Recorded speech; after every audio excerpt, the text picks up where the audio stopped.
Have you ever wondered if birds, like chickens, can really get sucked into a jet engine? Well, they can, and it's more common than you think.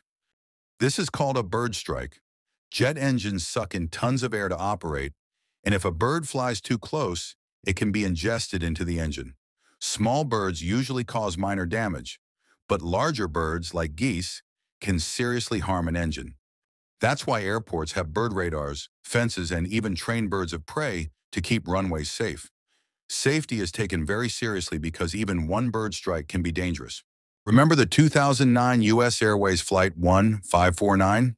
Geese struck both engines, forcing the plane to land on the Hudson River. Thanks to engineering, the plane survived and everyone was safe. So yes, birds, including chickens, can end up in engines, but modern jets are built to handle it. Aircraft technology keeps us safe, even when nature gets in the way.